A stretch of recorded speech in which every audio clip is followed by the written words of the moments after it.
ఈ ఆరాధనకు కూడి వచ్చిన మీ అందరికీ నా హృదయపూర్వకమైన వందనాలండి. అందరికీ వందనాలు, దేవునికి స్తోత్రాలు. ప్రభు మీకు తోడై ఉండి మిమ్మల్ని అందరినీ ఆశీర్వదించి దీవించి కాపాడును గాక. పరిశుద్ధ గ్రంథంలో నుండి నహూము ప్రవచన గ్రంథం 2వ అధ్యాయం 1వ వాక్యం. లయకర్త నీ మీదికి వచ్చుచున్నారు,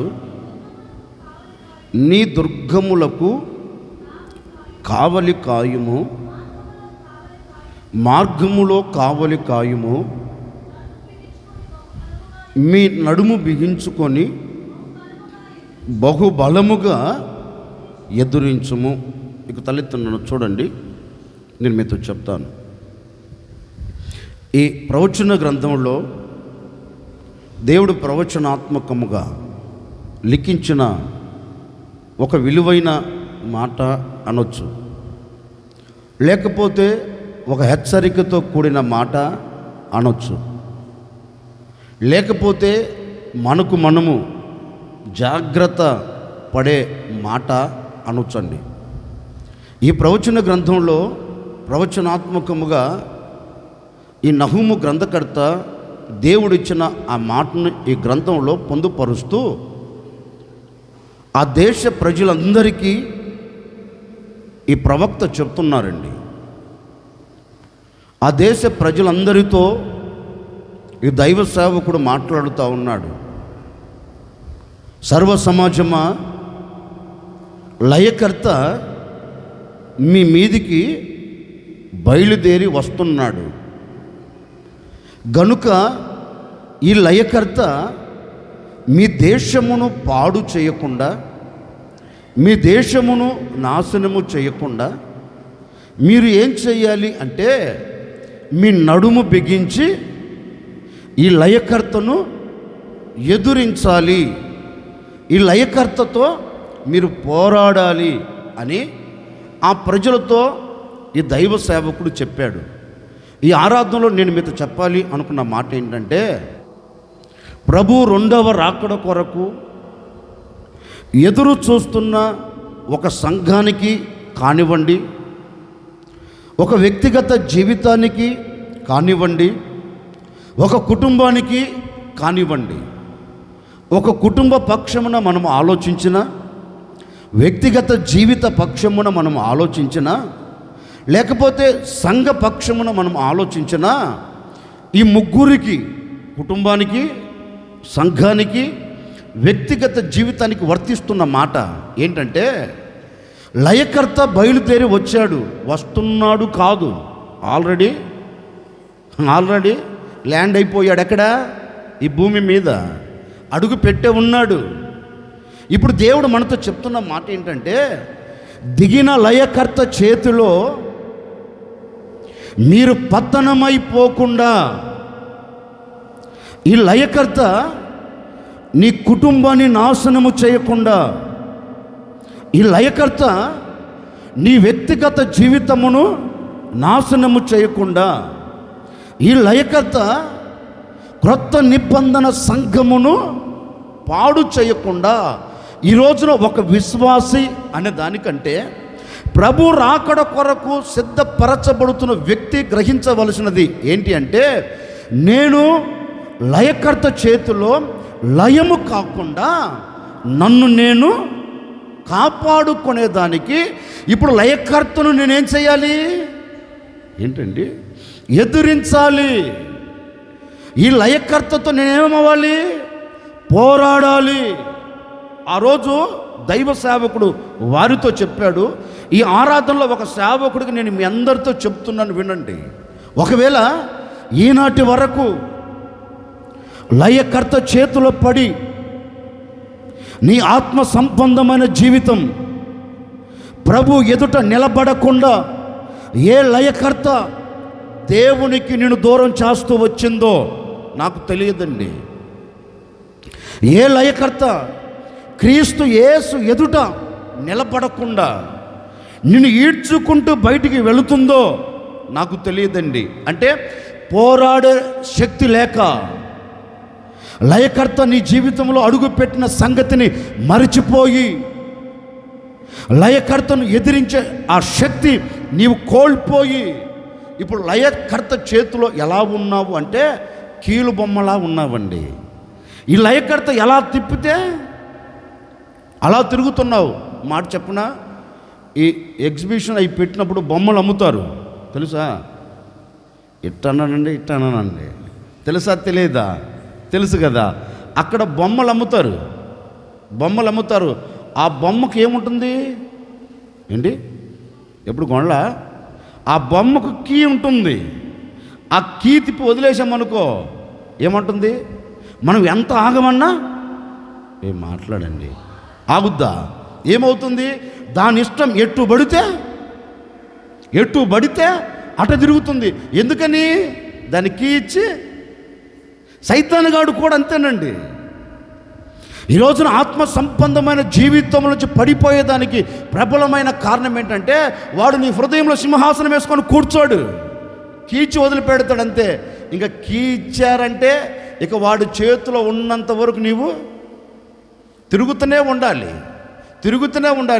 అందుకని ఆడి చేతుల్లోంచి నువ్వు తప్పించబడాలంటే ఇప్పుడు నువ్వేం చేయాలంటే వాడిని అందుకే నహూము గ్రంథకర్త అంటాడు, సర్వ సమాజమా, దేవుని పేరు పెట్టబడిన ప్రజలారా, లయకర్త వచ్చి ఉన్నారు. ఈ లయకర్త చేతిలో నుండి మీరు తప్పించబడినట్లు, ఈ లయకర్త చేతుల్లో నుంచి మీరు విడుదల పొందినట్లు ఇప్పుడు ఏం చెయ్యాలంటే మీ దుర్గములను మీరు కాపాడుకొనుటకు, మీ కుటుంబాలను మీరు కాపాడుకొనుటకు, మీ వ్యక్తిగత జీవితాన్ని మీరు కాపాడుకొనుటకు నడుము బిగించి ఆ లయకర్తను ఎదిరించి వాడి మీద మీరు ఇప్పుడు ఏం పొందాలి? జయము పొందాలి. గనుక ఆ లయకర్త పెట్టే ఆలోచన కానివ్వండి, ఆ లయకర్త మీ దగ్గరికి వస్తున్న పరిస్థితులను బట్టి కానివ్వండి, మీరు ఆలోచించి ఇప్పుడు ఏం చేయాలంటే ఆ లయకర్తను ఏం చేయాలి? మీరు బహుగా వానిని ఎదిరించాలి. అందుకే లేఖనములో కూడా ఓ మాట రాయబడిందండి. ఏమని రాయబడింది అంటే, చిన్నతనములోనే రాజ్యభారం తన భుజస్కంధాల మీద మోపబడి ఉంది. చిన్నతనములోనే, బాల్యము వయసులోనే రాజ్యభారం తన మీద మోపబడి ఉందండి. ఎప్పుడైతే ఈ భారం మోపబడిందో శత్రువులందరూ ఆలోచించారు, చిన్నతనములో ఉన్నాడు కదా, ఇప్పుడు ఇతని మీద మనం ఈజీగా జయము పొందవచ్చు, గనుక అతని మీదకి వెళ్ళిపోదామని శత్రువులందరూ చుట్టుముట్టేశారండి దేశాన్ని. శత్రువులందరూ దిగారు, యుద్ధ భూమిలో అడుగు పెట్టారు.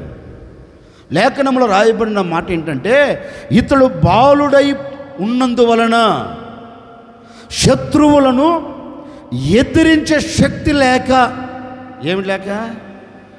ఏంటండి, తన దేశమును కాపాడుకునే స్థితి తనకు లేదు. ఎందుకని? బాల్యము అంటే బాలుడు, వయసు అంత ఎక్కువైనది ఏమీ కాదు.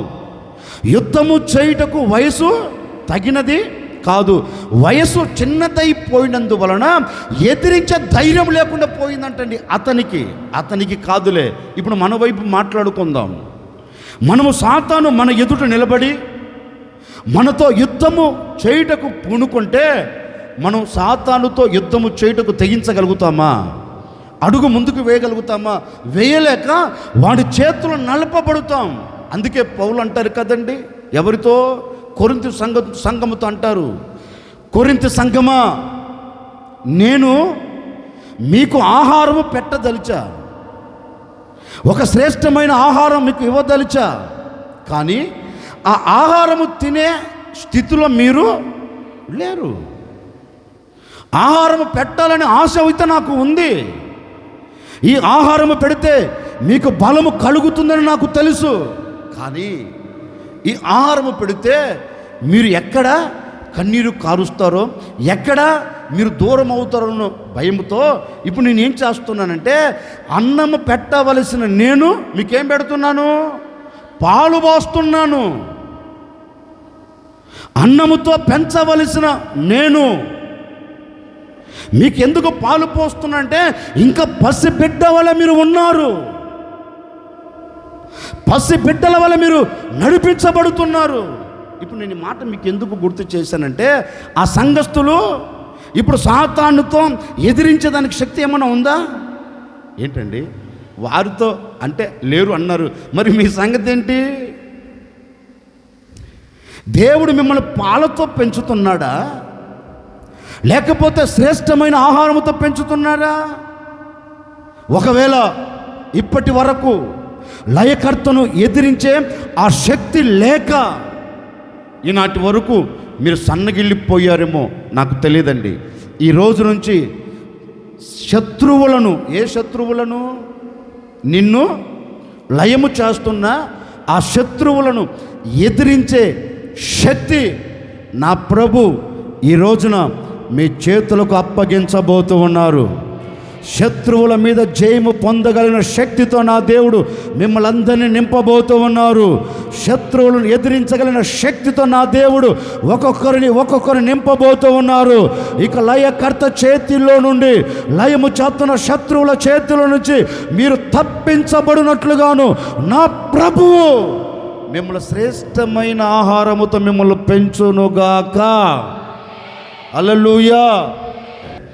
నీవు పసిబిడ్డ వలె సంఘములో ఉన్నంత కాలం నీవు దేవుని ఎదుట నిలబడలేవు. నీవు పసిబిడ్డగా నడిపించబడుతున్నంత కాలం దేవుని రాకడలో ఆయన ఎదుట నీవు నిలబడలేవు. పసిబిడ్డగా నడిపించబడుతున్నంత కాలం నీ ఆత్మీయ స్థితి ఎదగలేదు. పసిబిడ్డగా నీవు ఉన్నంత కాలం నీవు దేవుని ముఖ దర్శనాన్ని నీవు చూడలేవు. ఈ పసిబిడ్డ ఏమవ్వాలి? ఏంటండి, పాలు తాగుతున్న స్థితిలో నుండి అన్నము తినే స్థితిలోనికి వస్తే సర్వ శరీరమునకు ఏం కలుగుతుంది? ఏంటండి, బలం కలుగుతుంది. ఈ బలము లేదనుకో, వాడు ఎన్ని పాలతో మనం పెంచినా బాడీ మొత్తం ఉబ్బిపోతుంది, కానీ ఆ బాడీలో బలం ఉండదు. అంటే ఎవరిని ఎదిరించే శక్తి వాడికి ఉండదు. అందుకే పౌలు అంటారు, మీరు అలా ఉండకూడదు. క్రీస్తు రాకడ కొరకు సిద్ధపరచబడుతున్న సంఘం అలా ఉండకూడదు. మరి ఎలా ఉండాలి? ఈ సంఘం సాతానును ఎదిరించగలిగిన, సాతానుతో పోరాడగలిగిన పుష్టికరమైన ఆహారము చేత సంఘము పోషించబడాలి. సంఘం ఆ స్థితిలోనికి రావాలి. అంటే ఏం చేయాలంటే, ఈ సంఘానికి ఏ ఆహారం కావాలి? ఏంటి? ఏ ఆహారం కావాలి? కఠినమైన ఆహారం కావాలి. ఈ సంఘానికి కావాల్సింది ఏంటి అంటే, శత్రువు అనేవాడు ఒకడున్నాడు. ఒక దైవ సేవకుడు సంఘానికి బోధించవలసిన బోధ ఏంటంటే, శత్రువు అనేవాడు ఒకడున్నాడు. ఆ శత్రువుల చేతుల నుంచి నీవు తప్పించబడినట్లుగాను ఆ లయకర్తను ఎదిరించేదానికి నీవు నడుము బిగించి, నీవు అభివృద్ధి చెందుతూ వాక్యమనే కవచమును ధరించుకొని నీవు శత్రువుతో ఏమవ్వాలి? పోరాడాలి అని ఒక సేవకుడు సంఘానికి వాక్యము చేత ఒక సేవకుడు సంఘాన్ని పెంచితే, ఆ సంఘం ఏ పరిస్థితిలోనైనా, ఎంత క్లిష్ట పరిస్థితిలోనైనా సంఘం దేవుని మీద నుండి వైతొలిగి పోదు. ఎన్ని సాతాను తంత్రములు అతని ఎదుట నిలబడినా వాటన్నిటిని జయించుకుంటూ వెళ్ళగలుగుతాడు. ఎందుకని? ఆ సంఘం దేనితో పెంచబడుతుంది? ఏంటంటే, వాక్యమనే ఆహారము చేత పెంచబడుతుంది. కనుక లయకర్తను ఎదిరించే శక్తి ఎవరికి కలుగుతుంది? ఎవరికి కలుగుతుంది? ఓ మాట చెప్తాను. ఒకరోజు ఒక అమెరికా ఒక తెల్లదొర మన భారతదేశంలో ఉన్నాడంటండి.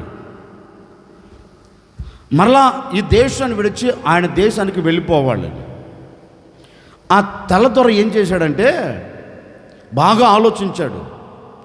చూచేదానికి అందంగా ఉన్నాయి. ఏంటి ఏంటి రామచిలుకలు చూచేదానికి అందంగా ఉన్నాయండి. పాపం ఆ రామచిలుకలు అన్నిటిని తెచ్చుకొని పెంచుకున్నాడు. ఎవరు? నల్లదొరలు. మనం వాళ్ళు తెల్లదొర తెచ్చుకొని కొన్ని పెంచుకున్నాడు. అన్నీ పెంచుకున్నాడు. వాటిని పిలిస్తే వస్తున్నాయి, వాటిని పొమ్మంటే వెళుతున్నాయి. అలా బాగా పెంచాడండి. బాగా అలవాటు అయిపోయాడు. ఎవరికి? రామచిలుకలకి. ఇక ఎంతకాలం ఉన్నా ఈ ఊరికి వచ్చిన వ్యక్తి తన ఊరికి తిరిగి వెళ్ళాల్సిందేగా. ఏంటండి? వెళ్ళాల్సిందే. ఒకరోజు రానే వచ్చింది. ఆలోచించాడు, నేను వెళ్తున్నానే, మరి ఇట పరిస్థితి ఏంటి? నేను వెళ్తే శత్రువు వీటిని నాశనం చేసేస్తాడు, శత్రువు వీటిని పతనం చేసేస్తాడు. అందుకని వీటికి ఒక చిన్న పాట నేర్పుదామని వాటన్నిటిని పిలిచి ఒక పాట నేర్పాడు. ఏ పాట నేర్పాడంటే, వేటగాడు వస్తున్నాడు, నూకలు జల్లుతాడు, వలలేస్తాడు, మీరు కొంచెం జాగ్రత్తగా ఉండండి అని ఈయనగారు ఒక వల తెచ్చి ఆ వల కట్టి ఆ వలలో కొన్ని నూకలు జల్లి వాటికి అన్నిటి కనపడేటట్లుగా చేస్తూ పాట నేర్పించాడండి. ఆ చిలకలు కూడా చాలా చక్కగా నేర్చుకున్నాయి. ఏంటి? ఈయనగా నేర్పిన పాట ఏంటంటే, వేటగాడు వస్తున్నాడు, వల వేసిపోతున్నాడు, నూకలు జల్లిపోతున్నాడు, జాగ్రత్త అని నేర్పాడు. ఏటికి? చిలకలకి. ఏ చిలకలకి? రామచిలకలకి నేర్పాడండి. ఈయనగారు వెళ్ళిపోయాడు. ఒకరోజు ఈ వేటకు వెళ్ళేవాడు కంకణం కట్టాడు. ఎప్పటి నుండో వీటిని చూస్తున్నాను, తెల్లదొర నా చేతుల నుంచి కాపాడుతూ వచ్చాడు, ఇక ఎవడు కాపాడుతాడు వీటిని? ఇక ఎవడు నా చేతుల నుంచి తప్పిస్తాడు వీటిని అని రోజు వస్తున్నాడండి. అయ్యేమో చిలకలన్నీ చెట్టు మీద కూర్చున్నాయి. రోజు వస్తున్నాడు. ఇతను ఎప్పుడైతే చూస్తున్నాయో ఆ చిలకలు పాట పాడటం ప్రారంభించాయి. ఏమని? పాడండి, మీరంతా ఎవరు? పాడండి, నేను కూడా పాడుతానులే. వేటగాడు వస్తున్నాడు, వలేసిపోతున్నాడు, నూకలు జల్లిపోతున్నాడు, జాగ్రత్త అని చెట్టు మీద ఉన్న చిలకలన్నీ రాగని కట్టాయి. ఇక వీడికేమో గుండెల్లో గుబగుబలు పట్టాయి. ఒరేయ్, నేను వస్తున్న సంగతి వాటికి తెలిసిపోయింది, నేను వల వేస్తున్న సంగతి వాటికి తెలిసిపోయింది అని ఇక మరలా వెనకకు వెళుతున్నాడండి. రోజు వస్తున్నాడు, వెనకకు వెళుతున్నాడు. ఒకరోజు వీటన్నిటిని గమనిస్తూ ఒక వ్యక్తి అక్కడ కూర్చున్నాడు. ఇలాగ ఒకరోజు వచ్చి వెళ్తుంటే అవి పాడుతూ ఉన్నాయి. పిలిచాడు.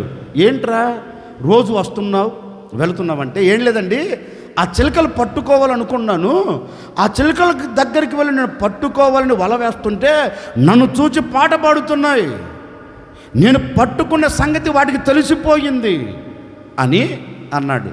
ఆడన్నాడు, తెక్కలలాగా ఉన్నట్టున్నావు నువ్వు, అవి అంతే పాడుతాయి, నువ్వు పోయి వెయ్యి. ఏంటి? నువ్వు పోయి వెయ్యి, ఖచ్చితంగా ఈ వలలు పడుతాయి అన్నాడు. పడతాయి అంటావా అన్నాడు. మరి ఖచ్చితంగా పడుతుంది, నువ్వు వెళ్ళి వెయ్యి అన్నాడు. పాపం ఈయన గారు అడుగు పెట్టగానే చిలకలు ఎత్తుకున్నాయి పాట ఎత్తుకున్నాయి. ఎంత పాట ఎత్తుకున్నా ఏం పట్టించుకోకుండా వెళ్ళి వల వేశాడు, నూకలు చల్లాడు. ఈడు వల వేస్తున్నాయి అంటున్నాడు, నూకలు చల్లుతుంటే నూకలు పోస్తున్నాడు అంటున్నా. ఏంటి? చిలకలు అన్నీ వేసాడు. తిన్న వెళ్ళిపో చెట్టు దగ్గర కూర్చున్నాడు. ఇక అంతలో ఒక చిలక ఉంది దాంట్లో. ఏ చిలక? ముదురు చిలక. ఏ చిలక? ఏంటి? మామూలు చిలక కాదు ఇది, ముదురు చిలక. ముదురు చిలక. ఆ చిలక ముందు ఎత్తుకుంది, పాట ఎత్తుకుంది కదా, వేటగాడొస్తున్నాడు జాగ్రత్త అని పాట ఎత్తుకుంది కదా, వీడితో పాటు ఇవి కూడా పాట ఎత్తుకున్నాయండి. సరే, పాట ఎత్తుకున్నట్లు ఏమైనా ఉన్నాయా అంటే, అవన్నీ మీరు ఇక్కడే ఉండండి, నేను వెళ్ళి చూస్తానన్నది. ఏంటిదే? మూదుర శలక. ఇక అది పాట పాడుకుంటూ తిన్నగా దిగింది. ఎక్కడికి? ఏంటి? వలలోకి దిగింది. ఇక వెనక శిలకలు ఊరుకుంటాయా ఏంటి? ఊరుకోలేదు. అవి కూడా పాట పాడుతున్నాయి. వేటగాడు వచ్చాడు, వలసమయ్యాడు, నోహ తల్లిపోయాడు, జాగ్రత్త జాగ్రత్త జాగ్రత్త అని శలకలన్నీ వళ్ళు దిగాయండి. శలకలన్నీ వల్ల పడ్డాయి. ఇక మేత అటు ఇటు తిరిగిలోపు వల్ల మొత్తం రెక్కలకు, కాళ్ళకు, మొహానికి మొత్తం చుట్టు పడవేసాయి. చుట్టు పడవేసినా ఇప్పుడు ఏం పాట పాడుతున్నాయి ఏంటి? వేటగాడు వచ్చాడు, వలేసిపోయాడు, నొక తల్లిపోతున్నాడు, జాగ్రత్త. ఎక్కడ పడి? ఓ రానే వచ్చాడు, ఏం చేశాడు? చల్లాడు. ఇక ఒక మాట చెప్పనా, మొత్తం మూటగట్టి బొట్టలు వేసుకొని వెళుతున్న పాట పాడుతున్నా. ఏం పాట? ఏం పాట?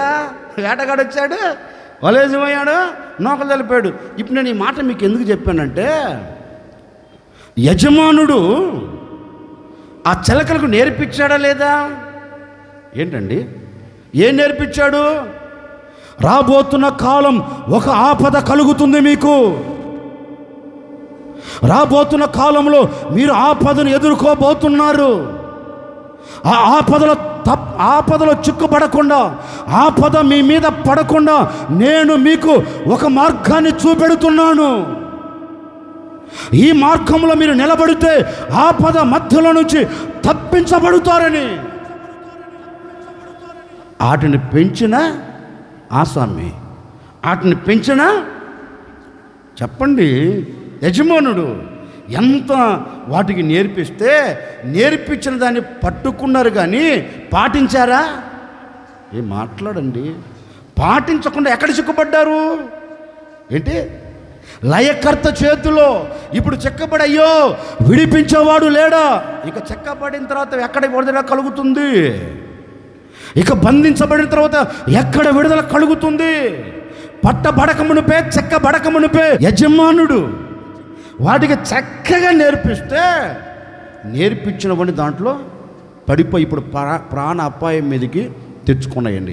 ఇప్పుడు ఈ మాట కూడా నేను మీతో ఎందుకు చెప్పానంటే, ఎన్నో దినాల నుంచి ఈ సంఘములో అడుగు పెట్టిన నాటి నుండి ఈనాటి వరకు ఎంతోమంది దైవ సేవకులు వాక్యము చేత నిన్ను హెచ్చరించలేదా ఏంటండి?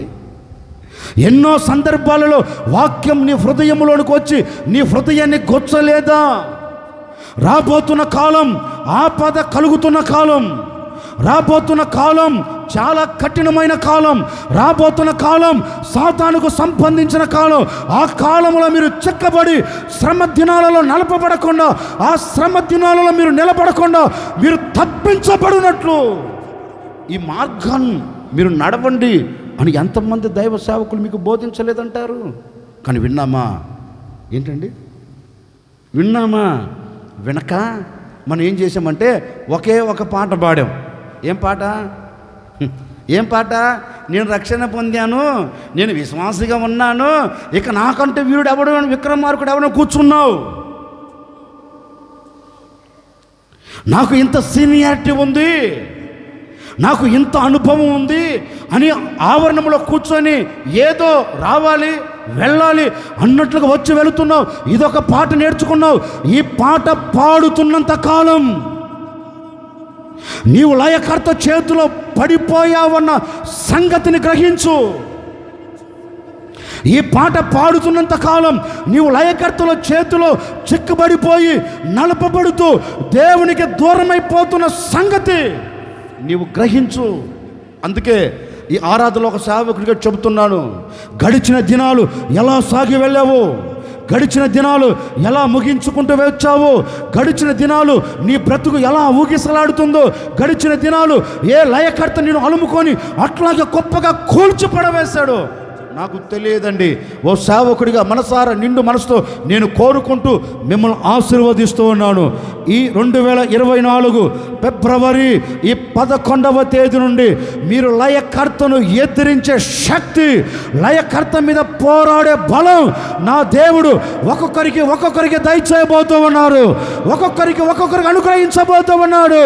ఏ లయకర్త ఇక మీదట నీ ఎదుట నిలబడకుండా అద్భుతం చేయబోతూ ఉన్నాడు. ఎదిరించు, ఎదిరించు. ఎదిరించగలిగిన శక్తి నా దేవుడు నీకు దయచేయబోతూ ఉన్నాడు, దయచేయబోతూ ఉన్నాడు. నడుము బిగించు, నడుము బిగించు. నీవు నడుము బిగించగలిగితే పరిశుద్ధాత్మ దేవుడు నేను శక్తితో నింపబోతూ ఉన్నాడు, నింపబోతూ ఉన్నాడు. ఆయన శక్తి నిన్ను కమ్ముకొని లయకర్త చేతిలో నుంచి నీ కుటుంబాన్ని తప్పించగలిగిన శక్తి చేత నిన్ను నింపబోతూ ఉన్నాడు, నింపబోతూ ఉన్నాడు. అదిగో నా దేవుని శక్తి నిన్ను తాకుతూ ఉంది, నిన్ను తాకుతూ ఉంది, నిన్ను తాకుతూ ఉంది. ఇక మీదట నీ కుటుంబం లయకర్త చేతుల నుంచి తప్పించబడబోతూ ఉంది. విడుదల నా దేవుడు కలగ చేయబోతూ ఉన్నాడు. నీ వ్యక్తిగత జీవితం ఇక మీదట లయకర్త చేతులు పడకుండా నా దేవుడు తప్పించబోతూ ఉన్నాడు, తప్పించబోతూ ఉన్నాడు, తప్పించబోతూ ఉన్నాడు. ఈ 2024వ సంవత్సరం లయకర్త మీద నీకు జయం కలిగే సంవత్సరముగా నా దేవుడు మార్చబోతూ ఉన్నాడు, మార్చబోతూ ఉన్నాడు. ఈ 2024 2వ మాసము 2వ వారము నుండి నా ప్రభుని ఎడల అద్భుతమైన కార్యము జరిగించబోతూ ఉన్నాడు, ఆశ్చర్యమైన కార్యం జరిగించబోతూ ఉన్నాడు. వేయబడిన లయకర్త నీకు వేసిన ప్రతి ఉచ్చులో నుండి, ప్రతి వలలలో నుండి నా దేవుడు మిమ్మల్ని అందరినీ బయటికి తీసుకొని రాబోతూ ఉన్నాడు. నా దేవుడు మీ అందరికీ విడుదల కలగ చేయబోతూ ఉన్నాడు. విడిపించే దేవుడిగా మీదట ప్రత్యక్షము కాబోతూ ఉన్నాడు. విడిపించే దేవుడిగా నా దేవుడు నీ ఎదుట ప్రత్యక్షమై ఇక మీదట నీ కుటుంబము యావత్తు లయకర్త చేతులు చిక్కబడకుండా విడిపించి నా దేవుడు శ్రేష్టమైన చోట మీ కుటుంబాలు నిలబెట్టబోతూ ఉన్నాడు. లయకర్త అనేవాడు నీ కుటుంబాన్ని పట్టుకోకుండా నా ప్రభువే నీ చుట్టూ అగ్ని ప్రాకారముగా నిలిచి ఉండబోతూ ఉన్నాడు, అగ్ని ప్రాకారముగా నిలిచి ఉండబోతూ ఉన్నారు. ఒకవేళ ఎదిరించే దమ్ము లేదా, ఎదిరించే ధైర్యము లేదా, ఎదిరించే శక్తి లేదా, ఈరోజు ప్రభువుని అడగగలిగితే, ప్రభు పాదాలు పట్టుకోగలిగితే ఎదిరించే శక్తి నా ప్రభు నీ కుటుంబానికి దయచేసి ఈ చివరి దినాలలో లయకర్త చేతిలోండి మీ కుటుంబాలన్నిటి నా దేవుడు తప్పించబోతూ ఉన్నారు. మీ కుటుంబాలన్నిటి నా ప్రభు విడుదల కలుగ చేయబోతున్నారు. మీరు, నేను, మనం లయకర్త చేతిలోంచి తప్పించబడుదుమగాక. అందుకే నహూము గ్రంథకర్త అంటాడు, ఓ సమాజమా, లయకర్త వచ్చుచున్నాడు కనుక ఈ లయకర్తను మీరు ఏం చేయాలంటే మీ నడుము బిగించి ఈ లయకర్తను మీరు బహుగా ఎదురించాలి. దేవునికి స్తోత్రం. నహూము గ్రంథకర్త అంటాడు, లయకర్త వస్తున్నాడు లయము చేయుటకు, గనుక మీరేం చేయాలి? లయకర్తను బహుబలముగా ఎదిరించాలి అన్నాడు. మనము ఈ లయకర్తను ఎప్పుడు ఎదిరించగలుగుతాం? ఒకే ఒక మాట, మీరు నన్ను చూడండి, నేను చెప్తాను. ఒకరోజు దేశం నలుమూలల నెమ్మది కలిగిందండి. ఆ పరిశుద్ధ గ్రంథంలో కూడా చక్కగా రాయబడిన మాట ఏంటంటే, ఆ రాజు పరిపాలన చేస్తున్న ఆ రోజులలో దేశం నలుదిశల నెమ్మది కలిగింది. ఎందుకని నలుదిశల నెమ్మది కలిగింది అని లేఖనములో చదివితే, ఈ రాజు రాజ్య పరిపాలన చేసేదానికి అడుగుపెట్టిన మరుక్షణం మొదటి సంతకం చేశాడు. ఏ సంతకం? ఏంటండి, మనోళ్ళు చేస్తారు కదండి, ఏడి ప్రమాణ ఏదో కారం చేసేటప్పుడు నా మొదటి సంతకం ఏంటి? రుణమాఫీ, అంతే కదా. ఏదో వారు మొదట ఏదో సంతకం చేసేస్తారు. అట్లాగే ఈ రాజు కూడా రాజ్య పరిపాలన ఎక్కిన తర్వాత అతని మొదటి సంతకం ఏంటి అంటే, దేశములో ఏ విగ్రహారాధన కంటికి కనపడకూడదు, కట్టబడిన ప్రతి బలిపీఠాలు, పెట్టబడిన ప్రతి స్తంభాలను నేను గొప్పగా కూలుస్తానని మొత్తం మీదుగా మొదటి సంతకం చేశాడండి. అంటే నా భాషలో చెప్పాలంటే దేశం మొత్తం ఒక శుద్ధీకరణ. ఈ శుద్ధీకరణ మీద ఆయన మనసు పెట్టి ఎక్కిన మొదటి రోజు నుండే ఏదైతే దేవుని సన్నిధిలో ఒక నిబంధన చేశాడో, ఏదైతే దేవుని సన్నిధిలో ఒక ఒడంబడిక చేశాడో దానిని ప్రారంభించాడు. అన్ని దేవతా స్తంభాలను, బలిపీఠాలను గొప్పగా కూల్చివేసి దేవునికి వ్యతిరేకమైనది ఆ దేశంలో లేకుండా శుభ్రం చేశాడండి. ఇప్పుడు దేవుడు కూడా అతని మనసును చూచి ఇప్పుడు దేవుడు కూడా ఒక నిర్ణయం తీసుకున్నాడు. ఈ దేశములో ఈ రాజు నాకు స్థానాన్ని కల్పించాడు. ఈ దేశములో నేను నివసించేదానికి ఈ దేశం మొత్తం శుభ్రం చేయబడింది కనుక ఇప్పుడు నేను ఈ దేశానికి ఒక సహాయం చేయాలి అని దేవుడు కూడా తలంచి దేశపు నలుదిశలా ఏం కలగచేశాడు ఏంటండి? నెమ్మదిని కలగచేశాడు. ఏ శత్రువు భయం లేదండి. ఎంత ఆనందకరంగా బ్రతుకుతున్నారంటే అంత ఆనందకరంగా బ్రతుకుతున్నారు. ఒకప్పుడు కూటికి ఏడ్చినవారు, ఒకప్పుడు గుడ్డ కొరకు ఏడ్చినవారు, ఒకప్పుడు నివసించడానికి నీడ లేదని ఏడ్చినవారు, ఒకప్పుడు బానిసత్వ బ్రతుకులో మగ్గిపోతూ కంట తడి పెట్టినవారు. ఇప్పటికీ వారికి ఆ బాధ లేదండి. ఇప్పుడు వారికి ఆ సమస్య లేదు. ఓ యూదా వారులారా, ఒకప్పుడున్న స్థితి ఇప్పుడు ఎందుకు లేదు? ఒకప్పుడు పరిస్థితి ఇప్పుడు ఎందుకు లేదు అంటే వారే అంటారండి, ఏమి లేదండి, మా దేశము మొత్తం శుభ్రము చేయబడింది. మా దేశంలో దేవునికి ఇష్టము లేనివి మొత్తం మా రాజుగారు కొట్టి వేసేసాడు, గొప్పగా కూల్చిపడవేశాడు. అందుకే మేము ఇంత నిర్భయముగా, ఇంత నెమ్మదిగా, ఇంత నిమ్మలముగా బ్రతుకుతున్నాం అంటారండి. నిజమే, వారు చెప్పింది అక్కడ జరిగింది. అక్కడ జరిగిన దాన్ని బట్టి దేవుడు వారికి నెమ్మదిని కలగచేశాడు. లేఖనములో చక్కగా రాశారు. ఇప్పుడు నేను కూడా మన వైపు చెప్పాలంటే, ఎందుకని మన కుటుంబాలకు చుట్టూ నెమ్మది లేకుండా పోయింది? ఎందుకు మన కుటుంబాల చుట్టూ ఆనందం కరువైపోయింది అంటే ఒకటి చెప్పనా ఏంటి మాట్లాడేంటండి? ఎందుకంటే ఏమి లేదు, మన హృదయం చెప్పండి, మన హృదయం శుభ్రపరచబడలా. దేవుడు నివసించే యోగ్యమైనదిగా నీ హృదయం దేవునికి కనపడట్లేదు. దేవుడు కోరుకున్నట్లుగా నీ హృదయం దేవుని కంటికి కనపడట్లేదు. అందుకే నీ హృదయం శుభ్రం చేయబడకపోయినందువలన నీ కుటుంబం నలుదిశలు ఏం లేదు. ఏంటండి, రాజు చేసిన పని ఏంటంటే శుభ్రం చేశాడు. ఇప్పుడు నీవు చేయకపోయిందంటే శుభ్రం చేయట్లేదు. చెత్త చెదారం, లోక సంబంధమైనవి, దేవుడు నచ్చనివి, దేవుడు మెచ్చనివి తెచ్చి నీ హృదయంలో పెట్టుకున్నందువలన నీ కుటుంబానికి నలుదిశల ఆటంకాలే కానీ, ఆటుపోట్లే కానీ, అవంతరాలే కానీ వచ్చి పడుతున్నాయంటే కారణం ఏంటంటే నీ హృదయం, నీ కుటుంబం శుభ్రము చేయకపోయినందువలన. ఈరోజు నీవు శుభ్రము చేసుకోగలిగితే, నీ హృదయమును కడుగుకోగలిగితే, నీ కుటుంబం చుట్టూ నెమ్మది కలగాలన్నా, నీ కుటుంబంలో నెమ్మది నీవు చూడాలన్నా, నీ హృదయం, నీ అంతరంగమును, నీ కుటుంబాన్ని నువ్వు శుభ్రము చేసుకుంటే నిశ్చయముగా ఆ దేశము నలుదిశల నెమ్మది కలిగినట్టుగా నీ కుటుంబానికి నలుదిశల ఏం కలుగుతుంది? నెమ్మదే కలుగుతుంది. రాజు చేశాడు, నెమ్మదికరంగా ఉన్నారండి. కొన్ని రోజుల తరువాత ఒక శత్రువు కంకణం కట్టాడు. ఒరే, ఇంత నిమ్మలంగా ఉన్న ఈ దేశం నిమ్మలంగా ఉండకూడదు, ఎట్లాగైనా ఈ దేశంలో అసమాధానాన్ని కలగచేయాలి. ఈ దేశానికి ఏం కలగచేయాలి అని కన్నీరు కలగాలి. ఇంత ప్రశాంతంగా ఉంటే నేను ఎలా ఓర్చుకుంటాను? ఎవడి బుద్ధి ఇది? ఏంటండి, ఎవడి బుద్ధి? సైతన్గాడి బుద్ధి. ఇదే లయకర్త బుద్ధి. అంటే ఈ లయకర్త ఎక్కడ అడుగు పెడతాడంటే కన్నీళ్ళ మధ్యలో అసమాధానకరంగా ఉండే కుటుంబాలు లయకర్త ఏంటి అడుగు పెట్టడండి. ఆల్రెడీ అవి అసమాధానంతో ఉన్నాయి కనుక ఈ లయకర్త మళ్ళీ ఆ ఇంట్లోకి వెళ్ళాల్సిన అవసరం లేదు.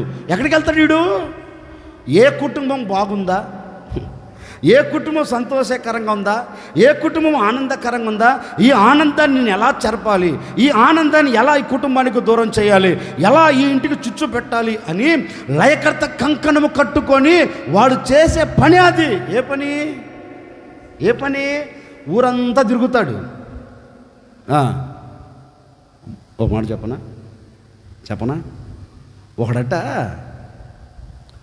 సాతాను చేతుల నుంచి తప్పించబడి హృదయం కడగబడి ఇల్లంతా శుభ్రం చేసి పెట్టుకున్నాడండి. లేకుండా ఉన్న మాటే శుభ్రం చేసి పెట్టాడు. సైతాన్ గారు ఆ ఇంటిని విడిచిపెట్టి వెళ్ళిపోయాడంట. వాడు సుళ్ళూరుపేట మొత్తం తిరిగాడు. సుళ్ళూరుపేట వీధి వీధి తిరిగాడు. ఏ ఇంటికి వెళ్ళినా గొడవలే. ఏ ఇంటికి వెళ్ళినా ఏంటి మాట్లాడండి అసమాధానమే.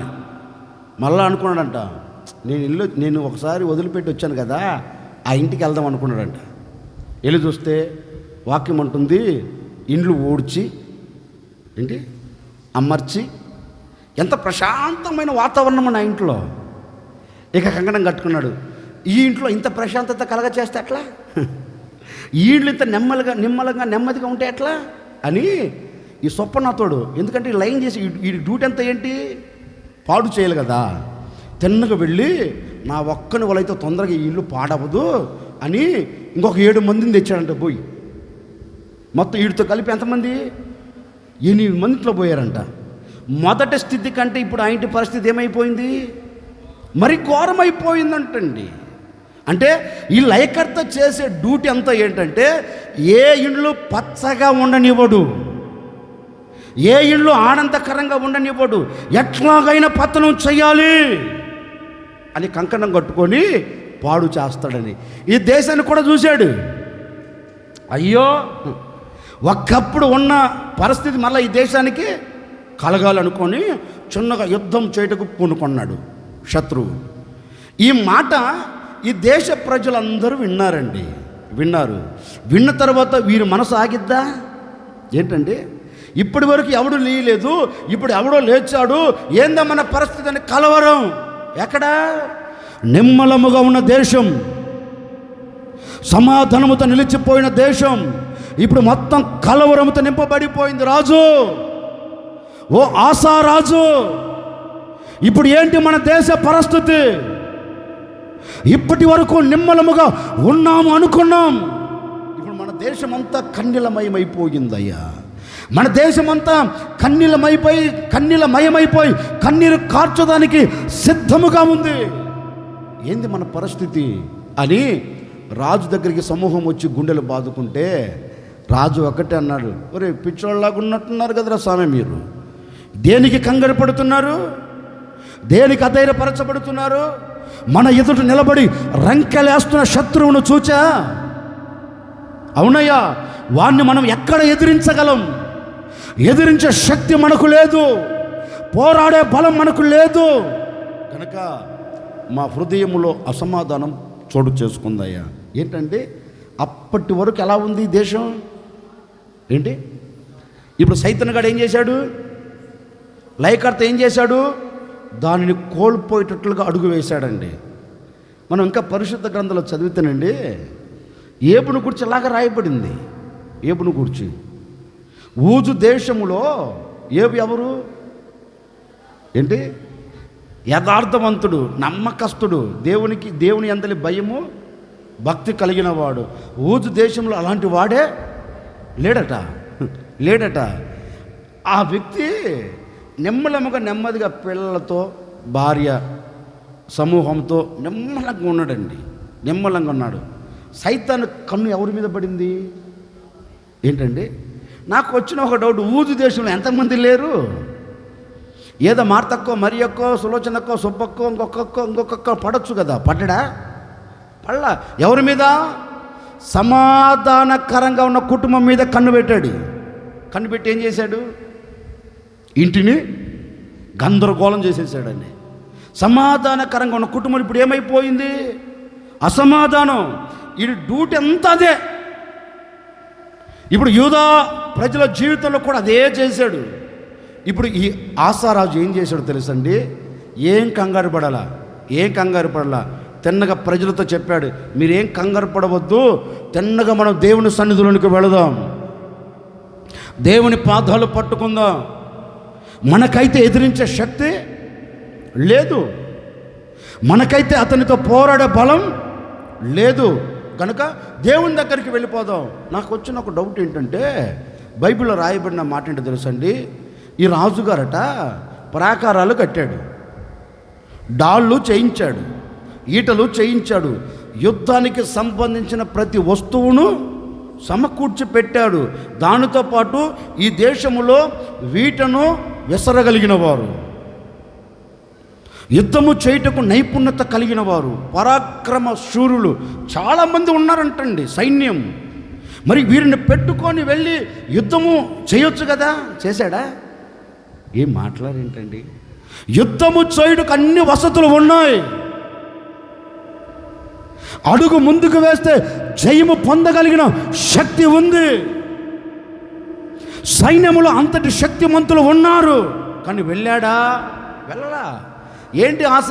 ఎందుకు వెళ్ళలేదు అంటే ఆశ ఒకటే అంటాడు, ఏంటండి, నా సంగతి ఎందుకు లేనండి, ఏం చెప్పను, వీళ్ళని పెట్టుకొని వెళ్ళాను అనుకో, ఎవరిని? ఈ సైన్యము మీద నేను ఆధారపడి ఈ సైన్యాన్ని చేత పట్టుకొని నేను వెళ్ళాను అనుకో, నిశ్చయముగా నేను అపజయమును చూస్తాను. ఎందుకంటే నాకంటే ఎక్కువ సైన్యం అక్కడ దిగింది, వారి ఎదుట నేను నిలబడలేను. ఇప్పుడు నేను వారి మీద యుద్ధంలో జయము పొందాలంటే ఇప్పుడు నేనేం చేయాలి? నా బలము కాకుండా, నా శక్తి కాకుండా, నాకు కలిగిన సైన్యము వలన కాకుండా, నేను నా దేవుని మీద ఆధారపడి నేను ముందుకు అడుగు వేస్తే నిశ్చయముగా నా దేవుడు నాకు జయమిస్తాడు అని ఈ రాజు దేవుని సన్నిధిలోనికి వెళ్ళి దేవుని పాదాలు పట్టుకొని ఒక చిన్న ప్రార్థన చేస్తున్నాడండి. ఓ చిన్న ప్రార్థన చేస్తున్నా, అయ్యా నిజమే నేను చేతకాని వాడనే, కానీ యుద్ధము చేయుటకు నేను బయలుదేరుచున్నాను,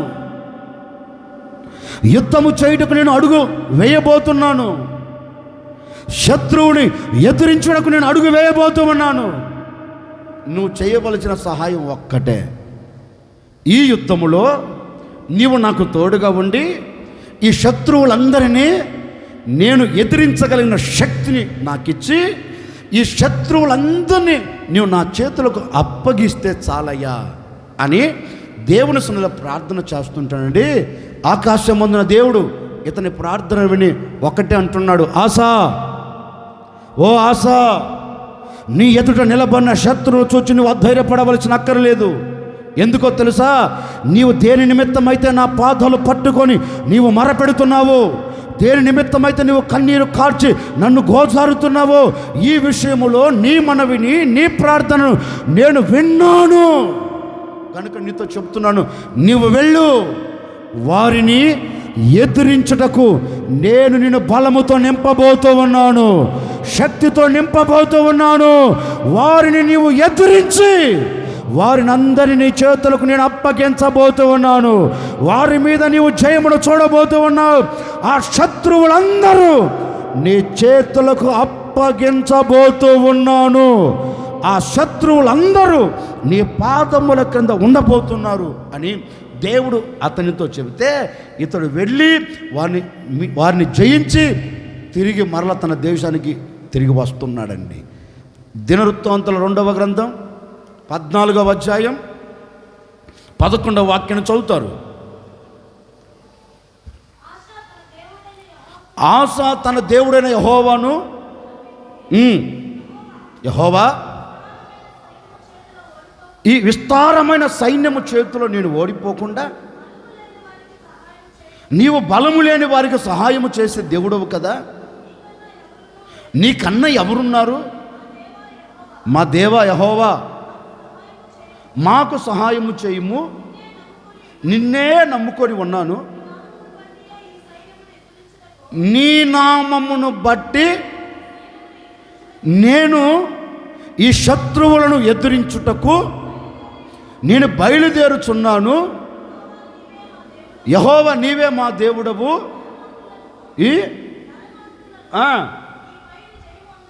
ఈ ప్రజలందరూ ఇక మీదట నీ నామములో జయము పొందకుండా, నీ మీద జయమును చూడకుండా వీరినందరినీ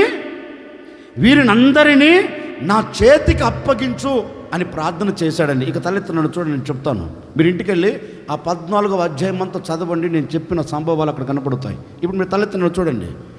దేవుడు ఒకటే చెప్తున్నాడు.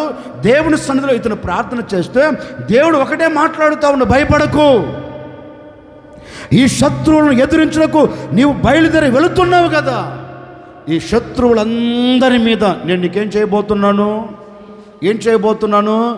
జయమునిచ్చి ఈ శత్రువులందరినీ నేను నీ చేతులకు అప్పగించబోతూ ఉన్నాను. కొట్టండి గట్టిగా, కొట్టు. దేవుడు ఒకటే చెప్తున్నాడు, ఈ శత్రువులందరినీ నేను నీ చేతులకు అప్పగించబోతున్నానని. దేవుడు ఆ శత్రువులను ఎదిరించగలిగిన శక్తి ఆసాకి ఇచ్చి వారి మీద దేవుడు ఏం చేశాడు, జయమును ఇచ్చాడు. ఇప్పుడు ఆస శత్రువులను ఎదిరించేదానికి శక్తి ఎక్కడి నుంచి వచ్చింది ఏంటండి? ఎక్కడి నుంచి వచ్చింది?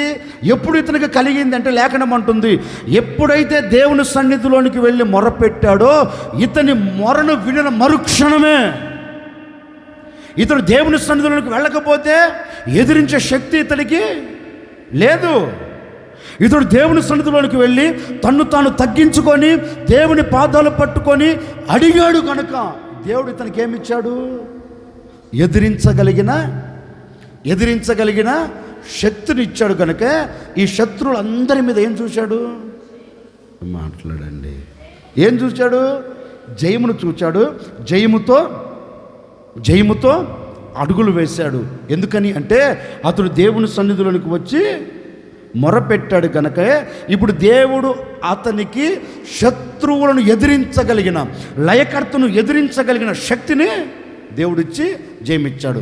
ఓ సేవకుడిగా నేను కూడా మీతో చెప్పాలనుకున్న మాట ఏంటంటే, ఒకవేళ ఈనాటి వరకు నీకు శక్తి లేదేమో, నిన్ను వెంటాడుతున్న శ్రమలను ఎదిరించగలిగిన శక్తి లేదేమో, నిన్ను కృంగదీస్తున్న పరిస్థితులను ఎదిరించగలిగిన శక్తి నీకు లేదేమో, నిన్ను అవమానపరుస్తున్న వాటి మీద నీవు జయము చూచే శక్తి నీకు లేదేమో, నిన్ను నవ్వుల పాలు చేస్తున్న వ్యక్తుల మీద నీకు ఘనత కలుగునట్లుగా శక్తి నీకు లేదేమో. ఈరోజు ఒక్కటే ప్రార్థన చేసుకో, అయ్యా ఏ వ్యక్తి అయితే నన్ను కృంగదీస్తున్నాడో, ఏ వ్యక్తి అయితే నా కంట కన్నీరు కార్చేటట్లుగా చేస్తున్నాడు, ఏ వ్యక్తి అయితే నన్ను అవమానపరుస్తున్నాడో, ఏ వ్యక్తి అయితే నాకు అవమానాన్ని మూటగట్టి నెత్తి మీద పెట్టి ఇట్లాగా కుప్ప కూలుస్తున్నాడో, వీటన్నిటిని నేను ఎదుర్కోగలిగిన శక్తి, వీటన్నిటి మీద జయము పొందగలిగిన శక్తి నాకు కావాలి అని ప్రభు పాదాలు పట్టుకోగలిగితే ఏ శత్రువునైనా ఎదిరించగలిగిన శక్తిని నా దేవుడు నీకు దయచేయబోతూ ఉన్నాడు. ఏ శత్రువుని ఎదురు నిలబడకుండా నా దేవుడు నిన్ను బలముతో నింపబోతూ ఉన్నాడు. ఆయన శక్తి నీ మీదికి దిగవచ్చి ఏ శత్రువు నీ ఎదుట నిలబడకుండా ప్రతి శత్రువును నీ చేతులకు అప్పగించబోతూ ఉన్నాడు. ప్రతి శత్రువు మీద నీకు జయము కలగబోతూ ఉంది. ఎదిరించగలిగిన ఆ శక్తి ప్రభు నీకు ఇచ్చి వారందరూ నీ పాదముల క్రింద ఉండేటట్లుగా నా ప్రభు అయిన యేసుక్రీస్తు ఒక అద్భుతమైన కార్యమును జరిగించబోతూ ఉన్నాడు. ఈ దినము నుండి ఆ శత్రువులను ఎదిరించే శక్తి నీకు కావాలి అంటే నీవు చేయవలసినది ఒక్కటే, ప్రభు దగ్గరకు వచ్చి నువ్వేం చేయాలి? ఆశ చేసింది అదేనండి. ఆశ చేసింది అదే. తనకు శక్తి లేనప్పుడు, తనకు బలం లేనప్పుడు దేవుని దగ్గరకు వచ్చి అడిగాడు. దేవుడు ఎదిరించే శక్తి అతనికి ఒకరోజు ఒక వ్యక్తి, మనందరికీ బాగా పరిచయమైన మాట చెప్తున్నాను. ఒకరోజు ఒక వ్యక్తి ఒక ఆజ్ఞ జారు చేయించాడు రాజు చేత. ఏమనంటే యూదులందరినీ చంపమని. అప్పుడు ఈ మాట మొర్దెకై విని, మొర్దెకై దేవుని సన్నిధిలోనికి వచ్చి గోనె పట్ట కట్టుకొని వారికి కలుగుతున్న పరిస్థితులన్నిటిని తలంచి ఏం చేశాడు? ఏంటండి, ఎవరు ఎట్టబోతే నాకెందుకు అనుకున్నాడా? అనుకోలేదండి. తిన్నగా దేవుని పాదాలు పట్టుకొని, అయ్యా ఒక్కసారి నువ్వు చూడకపోయావా? మేమేం చేశాం? ఏ ద్రోహం చేయలేదే, ఏ కీడు చేయలేదే ఈ ప్రజలకి, మాకే ఎందుకు ఈ శ్రమ అని ఈ మొర్దెకై కన్నీరు కార్చి ప్రార్థన చేస్తున్నాడండి, ప్రార్థన చేస్తున్నాడు. ఇతని ప్రార్థన ఎవరు విన్నారు? ఏంటండి విన్నాడు. ఒక విచిత్రమైన సంగతి, బాధకరమైన సంగతి ఏంటంటే, వీళ్ళకు సంభవించిన దాని అంతటిని హామాను ఇంటికెళ్ళి భార్యతో స్నేహితులతో పంచుకున్నాడు. నేను ఇలా చేశాను, ఏది ఘనమైన కార్యం చేసినట్టు. ఏమండి, ఏదైనా ఘనమైన కార్యం చేసినట్టు ఇంటికెళ్ళి నేను ఇలా చేశాను, నేను ఇలా చెందాను, ఏమంటావు అన్నాడు. అంతలో భార్య ఒక మాట అన్నది. పాపం భార్య భక్తి పరురాలండి. ఎవరు ఏం మాట్లాడేంటండి? భార్య భక్తి పరురాలు. ఈ సన్నాసుడు తెక్కలుడు.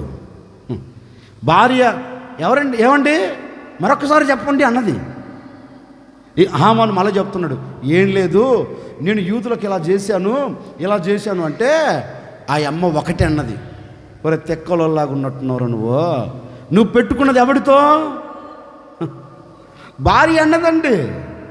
భర్తతో అంటుంది, నీకు దండం పెడుతుండ్రా సామె, మర్యాదగా రాజు దగ్గరికి వెళ్ళి, నేను చేసిన తప్పు బాబు, నేను అనవసరంగా వీరి మీద నింద మోపాను, ఏదో నా ఘనత కొరకు నన్ను ఘనపరచలేదని, నాకు దండం పెట్టలేదని, నాకు నమస్కారం చేయలేదని ఏదో వీరి మీద నింద మోపా. నా మాట విని వెనక్కు తీసుకోయ్యా, వెళ్ళి రాజుని అడగరా. ఒక సన్నాసోడా, రే రాజుని అడగరా అన్నది. ఇంకేంటి అడిగేది? దేశం 127 సంస్థానాలన్నింటిలో జారైపోయింది. ఇంకేంటి, ఒక్కసారి రాజు ముద్ర వేసి దాన్ని మార్చేదానికి ఎవడు తరం కాదు. వేసిన రాజు దాన్ని మరల రిటర్న్ తీసుకోదానికి వీలు కూడా లేదు, జారైపోయింది. ఇంకేం వెళ్తానమ్మా, అన్ని సంస్థానాలన్నింటికి వెళ్ళిపోయింది, ఇంకా ఏం చేయమంటావు అన్నాడు. ఇంకే చేసింది భార్య ఒకటి అన్నది, ఇదిగో ఆ మొర్దెకై కానీ యూదుడైతే అతని మీద నీకు జయము కలగదు. తేల్చి చెప్పేసిందండి భార్య. ఆ మొర్దెకై కానీ యూదుడైతే అతని మీద నీకు జయం కలగదు. ఆ మాట చదవండి, ఎస్తేరు గ్రంథం 6వ అధ్యాయం 13వ వాక్యం. అమ్మా అంతయు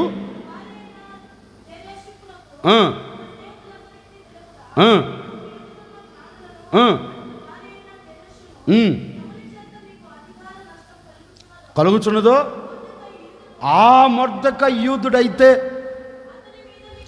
అతని మీద నీకు జయము కలగదు, అతని చేత నిశ్చయముగా నీవు చెడిపోతావు.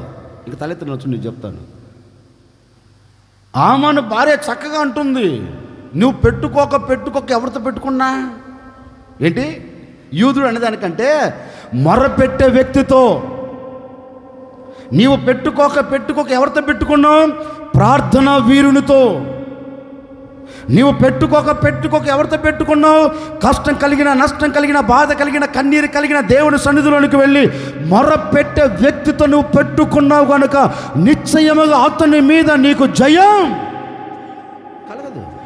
కలగదు. నిశ్చయముగా ఒక మాట చెప్పనా, ఇతని కోసం 75 అడుగుల ఎత్తుగల ఉరికొయ్యను తయారు చేయించాడని. ఆఖరికి ఏం చేశాడు? ఎవడైతే చేశాడో ఆడే, లోకంలో సామెతుంది కదా, ఎవడు తోవుకున్న గొంతులో వాడే పడుతున్నాడు. ఆ మనుషుడు అక్షరాలకు నెరవేర్చబడింది. ఎందుకని? ఏం మాట్లాడండి, ఎందుకని? హామాను మీద ఇతడు ఎందుకు జయము పొందగలిగాడు? హామాను చేతిలోంచి యూదా ప్రజలు ఎందుకు తప్పించబడ్డారు? లేఖనం అంటుంది, లేఖనం చెప్పకనే చెప్తుంది, మొర్దెకై గోనె పట్ట కట్టుకొని దుమ్ము నెత్తి మీద పోచుకొని దురిలో కూర్చొని కన్నీళ్లతో తన ప్రజల క్షేమము కోరుకున్నవాడే కన్నీళ్లతో ప్రార్థన చేశాడు కనుకనే ఆ ప్రార్థన లయకర్త చేతుల్లోండి ఈ ప్రజలను తప్పించిందండి. ఇప్పుడు నేను కూడా మీతో అదే చెప్తున్నాను, ఒక సేవకుడిగా నా ముగింపు మాటలుగా, నీ కుటుంబానికి, మీ కుటుంబాలకు ఏ లయకర్త చుట్టుముట్టాడో ఒకవేళ మీ భర్తలను ఒకవేళ లయకర్త పట్టుకున్నాడు, మీ భార్యలను ఒకవేళ లయకర్త పట్టుకున్నాడు, మీ పిల్లలను ఒకవేళ లయకర్త పట్టుకున్నాడు, మీ తల్లిదండ్రులు ఒకవేళ లయకర్త పట్టుకున్నారు, ఏ లయకర్త ఎవరిని పట్టుకొని కుటుంబంలో ప్రశాంతత లేకుండా చేస్తూ వచ్చాడో ఒకటే గుర్తించండి. లయకర్త నీ కుటుంబంలో అడుగు పెట్టాడు అనే దానికి ఆనవాళ్ళు ఏంటి అంటే, నీ కుటుంబంలో అసమాధానం ఉందనుకో, ఈ నీ కుటుంబంలో ఎవరున్నట్లు మాట్లాడండి. ఒకటే మనం గుర్తించాలి, ఓహో లయకర్త నా ఇంట్లో అడుగు పెట్టాడు, ఇప్పుడు నేను వీడిని ఏంటి ఒక గుర్తింపు. ఇప్పుడు ఒక మాట చెప్పనా, కరోనా వచ్చిన దానికి మనం గుర్తించాలంటే ఎట్లా? మీకు ఎవరికి రాలా? ఏం మాట్లాడేంటండి? కరోనా వచ్చింది అని తెలుసుకునే దానికి గుర్తింపు ఏంటి? మొదట విపరీతమైన మాట్లాడండి, తలనొప్పితో స్టార్ట్ అయ్యి ఒళ్ళు నొప్పులతో ఏంటి ప్రారంభిస్తుంది. ఇక ఒళ్ళంతా గొళ్ళైపోద్ది. అమ్మో మామూలు జ్వరం కాదు. సరే, జ్వరంతో పాటు ఏమైపోద్ది? జలుబు స్టార్ట్ అవుద్ది. జలుబుతో పాటు ఏమైపోద్ది? వాసన పోద్ది. వాసనతో పాటు నోరేమైపోద్ది? రుచిని కోల్పోద్ది. అప్పుడు మనం అనుకుంటాం ఏమని కరోనా వచ్చిందిరా సామె, డాక్టర్ గారు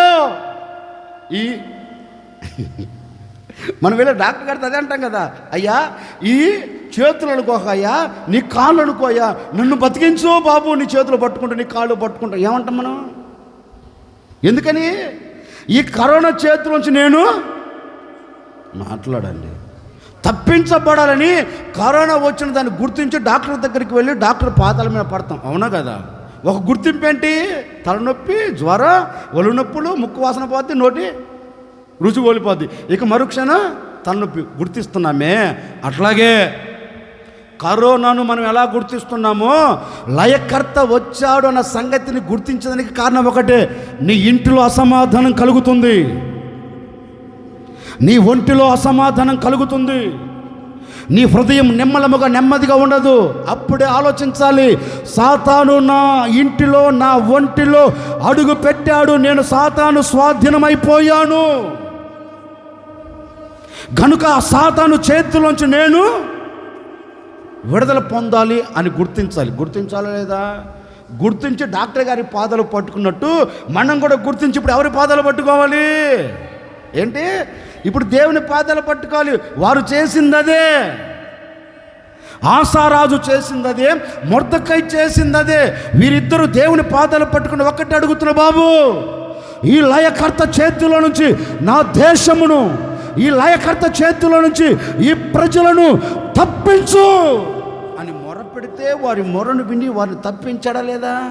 వారికి జయమిచ్చాడా లేదా? నా ముగింపు మాటలు కూడా నేను కూడా మీతో అదే చెప్తున్నాను.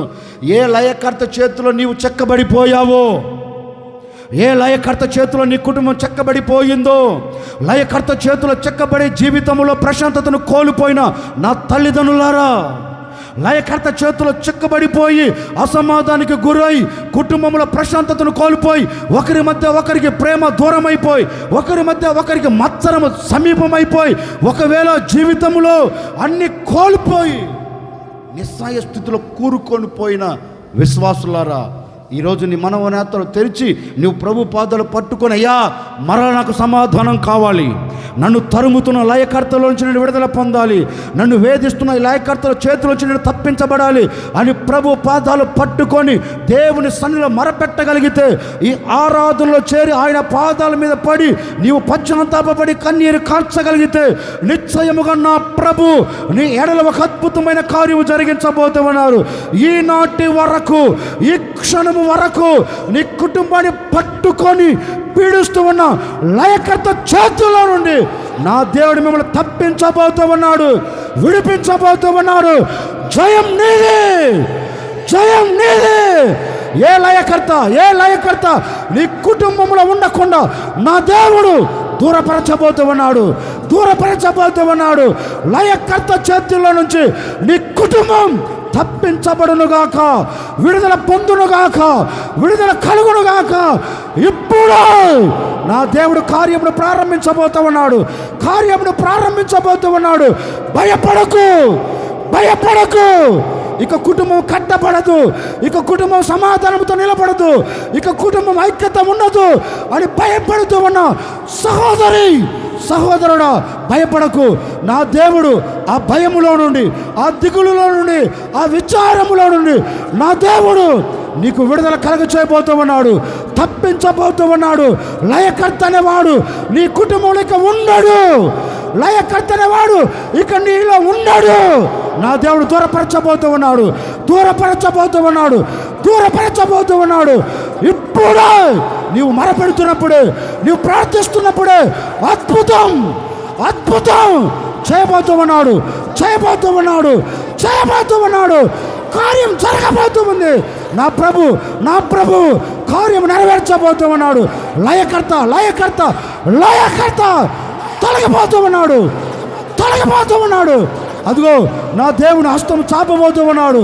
నీ లయకర్తను, నిన్ను వేధిస్తూ ఉన్న చీకటి అనే లయకర్తను దేవుడు కొట్టివేయబోతూ ఉన్నాడు, కొట్టివేయబోతూ ఉన్నాడు.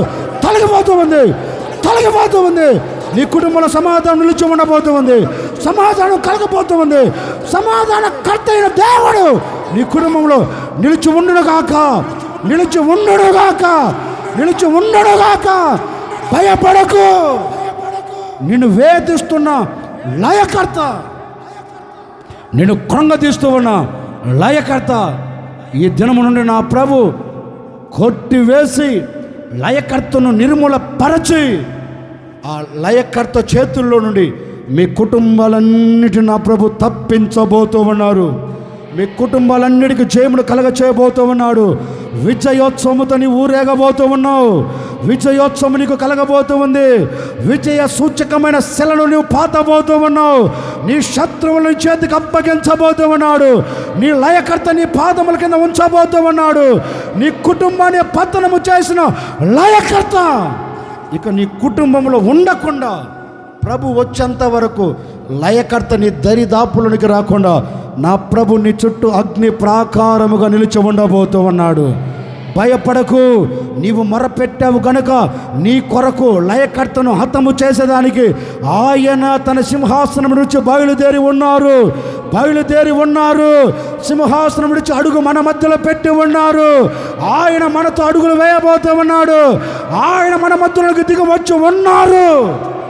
ఆ లయకర్త ఇక నీ కుటుంబంలో నిలబడకుండా నా ప్రభు లయకర్తలన్నిటిని నీ కుటుంబంలోంచి దూరపరచునుగాక. హల్లెలూయా.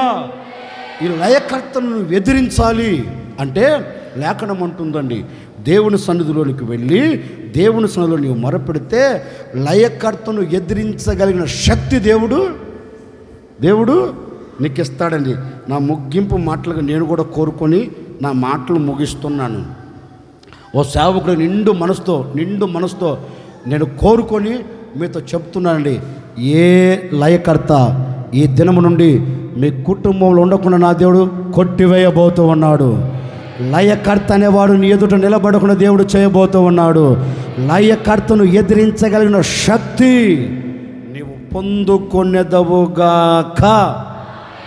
చెప్పు, గట్టిగా చెప్పు. అందుకే లేఖనంలో కూడా రాయబడిందండి, వీరిద్దరూ ప్రార్థన చేసి మొరపెట్టాడా? ఎవరు? మొర్దెకై, ఆస మొరపెట్టారా? ఇప్పుడు దేవుడు వారితో ఒక మాట అంటున్నాడండి. చదువుదాం అన్నమాట. అదొక్కటి మాట చదవని చెప్పు ముగించేస్తాను. యెషయా ప్రవచన గ్రంథం 42వ అధ్యాయం 13వ వాక్యం. మా చెప్పు, చదువుతలే. యెహోవా సూర్యుడు కాదు, సూర్యుని వలె, యెహోవా సూర్యుని వలె బయలుదేరును, ఆయన యోధుని వలె ఆసక్తి రేపుకొనును, ఆయన గర్జించుచు, చూడండి, తన శత్రువులను ఎదిరించుచు వారి ఎదుట తన పరాక్రమమును ఆయన కనపరచబోతూ ఉన్నారు. ఇక నేను ముగిస్తున్నాను, ఈ మాట చెప్పి వినండి. వీరిద్దరూ ప్రార్థన చేస్తే ఇప్పుడు దేవుడు అంటున్నారు, ఇదిగో నేను యుద్ధము చేయు సూర్యుని వల్ల బయలుదేరాను. ఎక్కడ నుండి? ఏం మాట్లాడేంటండి? ఎక్కడ నుండి? తన సింహాసనము మీద నుండి బయలుదేరి ఇప్పుడు ఆయన ఎలా వస్తున్నాడు? చేత కాని వాని వలె కాదు, ఒక యోధుని వలె ఆయన ఎలా వస్తున్నాడు? మూతి ముడుచుకొని వస్తున్నాడా? ఏమ్మా, ఎలా వస్తున్నాడు? ఆయన హుంకరించుచు, రే నా భాషలో చెప్తున్నాను, హుంకరించటం అంటే ఏంటి? యాక్టు అని కాదు, ఏంటి అది కాదు.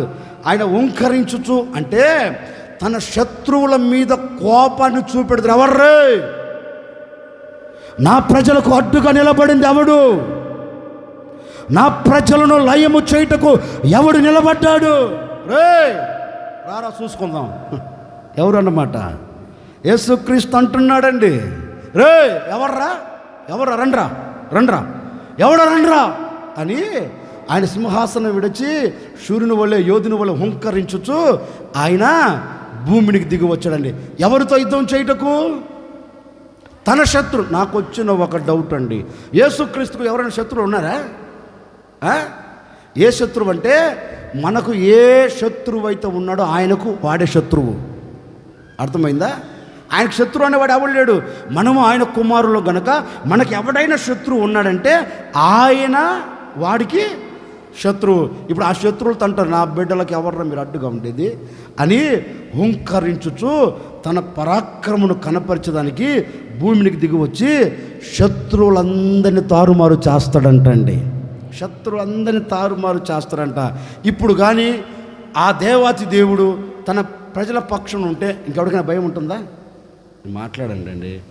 యేసన్న గారు ఒక చిన్న ఘటన చెప్పేవాడు ఆ రోజుల్లో, ఆయన బ్రతికున్నప్పుడు అండి. ఓ చిన్న ఘటన. ఒక అతను బొచ్చు కుక్కను పెంచుతున్నాడంట. ఏ కుక్క? ఏం మాటలు మీరు పెంచట్లా? బొచ్చు కుక్క పెంచాడు. పాపం అతను ఏదో బయట గార్డెన్లో నీళ్లు పట్టుకుంటూ ఉన్నాడు. ఆ బొచ్చు కుక్క ఉండొచ్చుగా. ఈ బొచ్చు కుక్కకు కొంచెం బడా ఎక్కువ. ఏం ఎక్కువ? నవ్వుతారేంటండి? ఈ బొచ్చు కుక్కకి ఏం ఎక్కువ? కొంచెం బడా ఎక్కువ. ఉండేది ఉండకుండా గేటు బయటికి వెళ్ళి ఆ రోడ్డు మీద కొన్ని కుక్కలు ఉన్నాయి. ఏ కుక్కలు? వీధి కుక్కలు. ఆ కుక్కల పాటికి అవి ఉన్నాయి. ఇది అడిగిపోయి అన్నది. ఏంటిది? ఈ బొచ్చు కుక్క. సరే అది అనుకున్న, అది అంతా మన చేతుల్లో మనం పోయి కలిసి పట్టుకు నాలుగు ఒక్క పట్టుకు అది సచ్చు కూర్చుంటుంది. మనకెందుకులంటే మా కుక్కలు మౌనంగా ఉన్నాయంట. ఊరుకోవచ్చుగా. సరే దాంతో మనకెందుకు అనుకోవచ్చు కదా, ఇంట్లోకి రావచ్చుగా. రాకుండా చెప్పానే దీనికి ఏమి ఎక్కువ? బడా ఎక్కువ. ఆ నిలబడి అన్నది. ఆడికి లేచింది. ఇంకా ఏంటిదే? పిచ్చి తెక్క మొహందానా. ఉండేదేమి ఇంత? నువ్వు బొచ్చుకోక ఎంత ఇంత ఉంటుందా? ఉండేది ఇంత. నువ్వు మా దగ్గరకు వచ్చి బడాయి 4 కుక్కలు రివర్స్ అయ్యి 4 అడుగులు వేసి లోపండి. ఇది అప్పటి వరకు భౌ అన్నది తోక ముడుచుకొని తిన్నగా వచ్చేసింది. ఆ కుక్కలు ఊరుకుంటాయా? వెంటబడుతూ తరుముతున్నాయి. అంతలో ఈయన ఎవరు యజమానుడు గ్రహించాడు, ఇది ఏదో రోడ్డు మీదకి వెళ్ళి చేసింది, అందుకే వీధి కుక్కలు తరుముతున్నాయని తిన్నగా ఆడి దగ్గరికి వెళ్ళి గేట్ దగ్గర నిలబడగానే ఆ బొచ్చు కుక్క పరిగెత్తుకుంటూ వచ్చిందంట. ఎక్కడికి? యజమానుడి దగ్గరికి. రాగానే యజమానుడు గోలుసేసి పట్టుకొని తీసుకుని వెళ్తున్నాడు. ఎందుకు లేమ్మరా వాడితే నీకెందుకు, మళ్ళీ ఒకరోజు వస్తాం దొరుకుతూ సంపి కూర్చుంటాయి నిన్ను అని వెనక పట్టుకుని వెళ్తుంటే ఈ బొచ్చు కుక్క తక్కువది కాదు. ఈయన బలాన్ని చూసుకొని, ఎవరి బలాన్ని చూసుకొని? యేసన్న గారు బాగా చెప్తాడు ఇది. ఆయన బలాన్ని చూసుకొని ఈ బొచ్చు కుక్క ఎనికిపోకుండా యజమాని లాగుతూ రా చూసుకుందాం అంటుందంట. ఏంటిదే? ఈ బొచ్చు కుక్క రా చూసుకుందాం అంటుందంట. ఆయన అంటాడు, తెక్క మొహమా, నేను లేకపోతే ఏం చూస్తావు నువ్వు? నోరు మూసుకొని రా అని లాగుతుంటే రావట్లేదంట. ముందుకు లాక్కుంటూ పోతున్నాడు. ఎవరిని? యజమానుని లాక్కుంటూ పోయి రా అంతా ముందుకెళ్ళిందంట. ఇప్పుడు నేను ఈ మాట మీకు ఎందుకు చెప్పానంటే, దీని బలం ఎవరు? ఈ బొచ్చుకొక బలం ఎవరు? ఏంటి? మాట్లాడండి. యజమానుడు ప్రక్క నిలబడంగానే శత్రువుల మీదకి ఇప్పుడు ఎలా వెళ్తుంది? రంకెలేస్తూ, ఏంటిదే రంకెలేస్తూ అంతకుముందు లేడు, ఎవరు తోక ముడుచుకొని పరిగెత్తుకుంటూ వచ్చింది. ఇప్పుడు యజమాని చూసి ఒకటే రంకెలేస్తుంది, బో రా రా రా రా రా రా రా రా. ఏంటే బొచ్చుకోక నీకు అంత ధైర్యం అంటే? బొచ్చుకోక అంటది. ఏం లేదండి, నా ప్రక్కన ఎవరున్నారు? నా యజమానుడు నాతో ఉండగా ఆ వీధి కుక్కలు నన్నేం చేస్తాయి? ఆ వీధి కుక్కలు నా మీద జయం ఏడ పొందుతాయి? నాతో ఎవరున్నారు? ఇప్పుడు నేను మాట మీకు ఎందుకు చెప్పానో తెలుసా అండి? మనం ఎవరమి ఏంటి? వీధి కుక్కలమో బొచ్చుకో? మనం ఎవరమి? సరదాగా చెప్తాను, మనం ఎవరమి? బొచ్చు కుక్కలం కదా. మన బలము మీద, మన శక్తి మీద వెళ్ళి బహు అన్నామనుకో తొక్కేస్తాడు ఎవడు? సైతాన్ గాడు. మన శక్తి మీద పోయి నేనంటే ఏమనుకున్నామనుకోరే, నాకన్నా బలవంతుడు ఏం కాదురా రే అని ఏం చేస్తాడు? మడత పెట్టేసి నోట్లో వేసుకుంటాడు. ఇంకంతే, ఇంకేం లేదు, తిరిగి లేసేది ఏం లేదు. కానీ ఇప్పుడు ఆయన ఏం చేయబోతున్నావు తెలుసా? మనం మొరపెట్టాం కదా, మన బలాన్ని ప్రక్కన పెట్టి, మన శక్తిని ప్రక్కన పెట్టి దేవుని పాదల పడికి మొరపెట్టాం కదా. ఇప్పుడు ఆయన అంటాడు, నీవు నాకు మొరపెట్టావు గనక నిన్ను ఎదిరిస్తున్న శత్రువుల మీద నీకు జయమిచ్చుటకు, నీ శత్రువులు నీ పాదముల కింద ఉంచుటకు నేను సూర్యుని వలె, యోధుని వలె సింహాసనం విడిచి మన ప్రక్కకు దిగి వచ్చి ఉన్నారు. మనతో అడుగులు వేయబోతూ ఉన్నారు. ఇక ఏ శత్రువు మన మీద జయము పొందనివ్వడు. ఆయన మనతో కూడా అడుగులు వేయబోతూ ఉన్నాడు. మనల్ని పట్టుకోబోతూ ఉన్నారు. ఇక మీదట ఏ లయకర్త నిన్ను లయము చేయకుండా అద్భుతం చేయబోతూ ఉన్నాడు. లయకర్త చేతులు పడకుండా నా దేవుడిని పట్టుకోబోతూ ఉన్నాడు. లయకర్తనే వాడు నీ దరిదాపులో లేకుండా దేవుడు కొట్టివేయబోతూ ఉన్నాడు. అందుకే పరాక్రమను దేవుడు కనపరచబోతూ ఉన్నాడు. పరాక్రమం సూర్యుని వల్ల నీ ఎద్దకు దిగవచ్చు ఉన్నాడు. నీతో కూడా నిలబడి ఏ లయకర్త నీ మీద రంకెలేస్తున్నప్పటికీ ఆ లయకర్త నీ మీద జయము పొందకుండా లయకర్తను ఎదిరించగలిగిన శక్తి దేవుడు నీకు దయచేయబోతూ ఉన్నాడు. ఆ లయకర్త మీద నీకు జయం కలుగునుగాక. ఆ లయకర్త మీద మీరు జయం చూచెదరుగాక. ఆ లయకర్త మీద మీరు జయము పొందుకొని వెళ్ళెదరుగాక. ఆ లయకర్త మీద మీరు జయము చూచి ఆనందకరంగా మీరు సాగి వెళ్ళుదురుగాక. అవమానము పొందిన చోటే ఏ లయకర్త నీకు అవమానాన్ని తెచ్చిపెట్టాడో ఆ లయకర్తను అణచివేసి అదే చోట నా దేవుడు మిమ్మల్ని కనపరచబోతూ ఉన్నాడు. అదే చోట నా దేవుడు మీకు ఘనతను దయచేయబోతూ ఉన్నాడు. రెట్టింపైన ఘనత నీకు కలగబోతూ ఉంది. రెట్టింపైన ఘనతను నీవు చూడబోతూ ఉన్నావు. రెట్టింపైన ఘనతకు నాంది పలకబోతూ ఉన్నావు. లయకర్త నీ కంటికి కన్నీరు మిగిల్చాడు కదా, అది లేకుండా దేవుడు దూరపరిచి నీకు ఆనంద బాష్పాలు నీ కంట కనబడేటట్లుగా దేవుడు అద్భుతం చేయునుగాక. ఒకే ఒక మాటను మీతో చెప్పానండి. ఈ లయకర్తను మనం ఎదిరించాలి అంటే మనం ఏం చేయాలి? ఇప్పుడు ఏంటి? దేవుని సన్నిధిలో చేరి మనం ప్రార్థిస్తే ఈ లయకర్తను ఎదిరించే శక్తి దేవుడు మనకు చెప్తున్నాను, ముగిస్తున్నాను. నీ కుటుంబం ఏ విషయంలో లయకర్త చేతి నుంచి బయటికి రావాలని మీరు కోరుకుంటారో, వ్యాపారమా, చేతి పని, ఉద్యోగమా, ఆత్మీయత, లేకపోతే నీ శరీర సంబంధమైన జీవితమా, ఏదైనా కావచ్చు. ఆ లయకర్త చేతుల నుంచి విడుదల పొందాలంటే ఈరోజు ఒక్కటే, ప్రభువుని అడగండి. నిశ్చయముగా ఈరోజే ఆయన నీ కొరకు లేచి సింహాసనం విడిచి బయలుదేరి ఎక్కడికి వచ్చారు? నీ యొద్దకు వచ్చి నీ ప్రక్క నిలిచి నీ కుడి చేతిని ఆయన పట్టుకొని ఉన్నాడు. ఎదిరించే లయకర్త ఇక నువ్వు చూడకుండా దేవుడు అద్భుతం చేయబోతూ ఉన్నాడు. ఎదిరించే లయకర్త నీ కంటికి కనపడకుండా దేవుడు కార్యం జరిగించబోతూ ఉన్నాడు. ఆ లయకర్త చేతుల్లో నుండి మనమందరం తప్పించబడి మహిమ కలిగిన దేవుని ఎదుట మనం నిలిచి ఉండేదము గాక. అలాగే తల్లముతో ఒక చిన్న ప్రార్థన. ఆశ్చర్యకరుడా, మీకు స్తోత్రాలు చెల్లిస్తూ ఉన్నాను.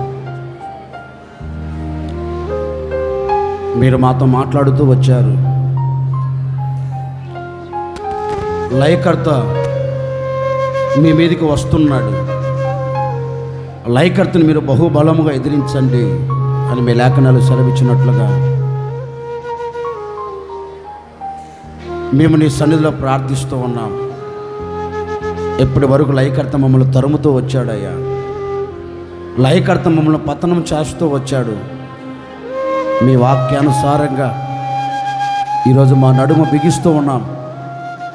మా నడుమును బిగించి లయకర్తను ఎదిరించబోతూ ఉన్నాం. ఆ లయకర్త చేతుల నుంచి మమ్మల్ని తప్పించండి అయ్యా. ఆ లయకర్త చేతుల నుంచి ప్రతి కుటుంబాన్ని విడుదల కలగ చేయండి అయ్యా. లయకర్త చేతుల నుంచి ప్రతి వారు తప్పించబడాలి. అలాంటి కార్యమును మీరు జరిగించండి. లయకర్తను మేము ఎదిరించి మేము లయకర్త మీద జయము చూడాలి అంటే మేము నీ సన్నిధిలోనికి వచ్చి మొరపెడితే మా మొరను విని లయకర్త చేతిలోంచి మీరు తప్పిస్తారని మాట ఇచ్చి ఉన్నారు. నిజమే, లయకర్త చేతిలోంచి మేమందరం తప్పించబడినట్టుగా నీ పాదాలు పట్టుకుంటున్నాం. ఎందరైతే మొరపెడుతున్నారో కుటుంబం తప్పించబడాలని, వ్యక్తిగత జీవితం తప్పించబడాలని, కుటుంబంలో పిల్లలు తప్పించబడాలి ఎందరైతే కోరుకుంటున్నారో ఈ దినము నుండి ప్రతి కుటుంబం లయకర్త చేతుల నుంచి తప్పించబడుదురుగాక. విడుదల కలుగునుగాక, క్షేమం కలుగునుగాక, జయం కలుగునుగాక. ప్రతి లయకర్త వేస్తున్న ప్రతి బంధకాలు యేసు నామములో తొలగిపోవునుగాక, తొలగిపోవునుగాక. అలాంటి కార్యమును ప్రతి కుటుంబం పట్ల మీరు జరిగించండి. నిర్ణయము తీసుకున్న ప్రతి కుటుంబం పట్ల మీ కార్యాలు జరిగించండి. ప్రతి కుటుంబం తప్పించబడి విడుదల పొంది క్షేమకరమైన చోట, జయము కలిగిన చోట నిలబడి మిమ్మల్ని స్తుతించే భాగ్యం ప్రతి వారికి దయచేయండి. లయకర్త వలన కార్చిన కన్నీరు ఇక మీదట కార్చకుండా, లయకర్త వలన పడిన అవమానం ఇక మీదట పడకుండా, లయకర్త వలన పడిన అసమాధానం ఇక మీదట కలగకుండా ప్రతి కుటుంబంలో సమాధానం నిలబడునుగాక, ప్రతి కుటుంబంలో ఆనందం నిలబడునుగాక, ప్రతి కుటుంబం ఆరోగ్యకరంగా నడిపించబడుదురుగాక, ప్రతి కుటుంబం జయం చూచెదరుగాక. అట్టి కార్యములు జరిగించి సాక్షిగా నిలుపుకోమని యేసు నామములు అడిగి వేడుకొనుచున్నాము తండ్రి, ఆమేన్. మన ప్రభువు అయిన యేసుక్రీస్తు కృప, తండ్రి అయిన దేవుని ప్రేమ, పరిశుద్ధాత్మ సహవాసం సన్నిధి సముఖం కూడి వచ్చిన వారికి, ఈ ఆరాధనలో పాల్గొంది నిర్ణయము తీసుకున్న ప్రతి ఒక్కరికి లయకర్తను ఎదిరించే శక్తి, లయకర్త మీద జయము పొందగలిగిన బలం ప్రతి ఒక్కరికి నా దేవుడు అనుగ్రహించి ఈ దినము మొదలుకొని ప్రతి కుటుంబానికి జయము మాత్రమే కలుగునుగాక. ఆమేన్.